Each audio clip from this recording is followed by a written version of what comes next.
Hey guys, how's it going? So today's video is kind of like a discussion video while we drive. We're driving to the post office right now because I got the last fit LED giveaway going out to Chris. So congratulations, Chris, on winning that.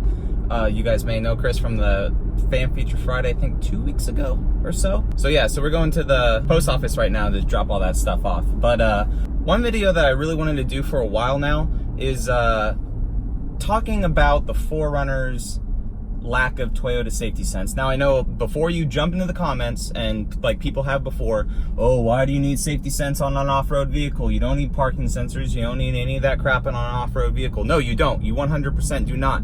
However, all the vehicles that have all that stuff, the safety sense, the parking sensors, they have these little buttons that you can turn it off. So you turn it off when you off-road and the stuff's not beeping every time, you know, you come near a rock or anything like that. So why does the 4Runner not have it? If you guys saw in the intro of this, that long list of all of Toyota's cars that have safety sense, whichever version it is, and 2019 they're coming out with even more for various cars. Like the Tacoma has the blind spot monitoring and cross traffic lane assist and all that stuff.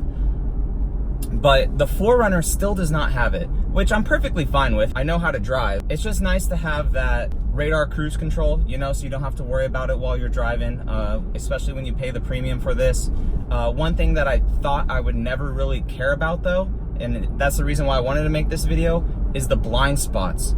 So when we were in New Mexico about 3 weeks ago or so for a vacation and a friend's wedding, we had a Nissan Murano or Nissan Rogue. I think it was a Nissan Rogue. Yeah, it was a Nissan Rogue, and I was comparing it to my wife's RAV4. And I like the RAV4 better when it's all said and done. But the one thing that that thing had was blind spot monitoring. Now, my wife's RAV is an LE, so it didn't come with the blind spot monitoring.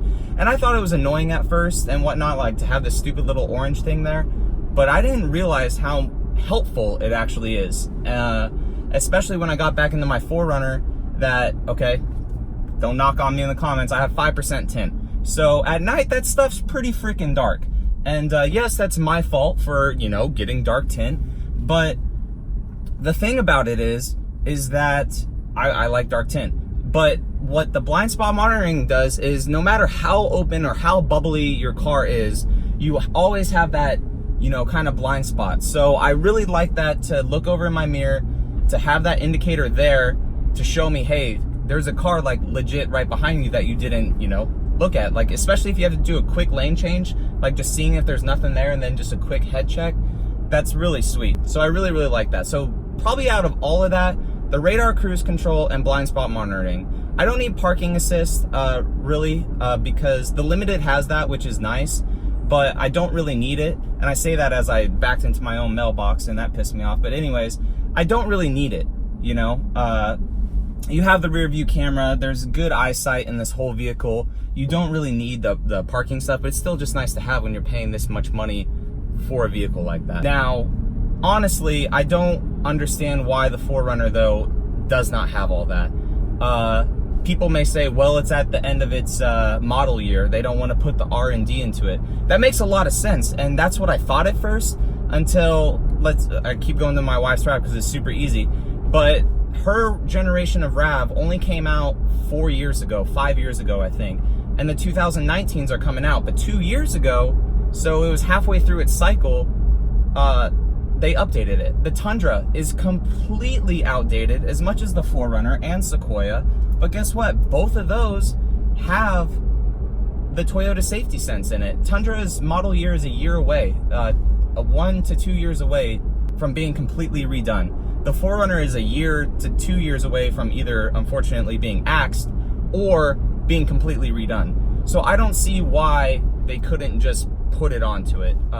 Do I need it? No. Do I want it? Not really, but it would be nice, definitely for the radar cruise control and definitely for the blind spot monitoring.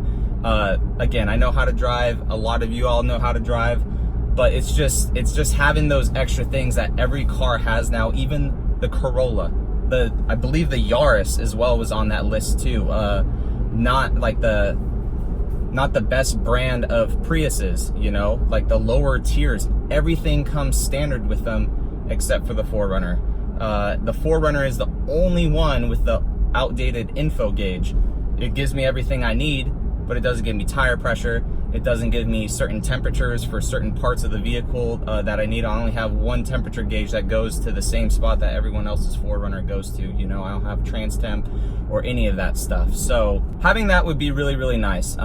Even if they didn't give us any of the Toyota safety sense, I don't know why they just didn't update the little infotainment screen right there, but it's whatever. The 4Runner is killing it. That's what a lot of people love, is that it's very old and not outdated. I mean, it's outdated, but people love the simplicity about it, which I really love. So it would just be nice to have those things. And I'm going on and on and on, but yeah, just kind of a discussion video, guys. So if you like this video, go ahead and leave a comment, like, subscribe for more Toyota rumor stuff, review stuff in the future, and especially 4Runner stuff. And I'll catch you all in the next one. All right, see you later.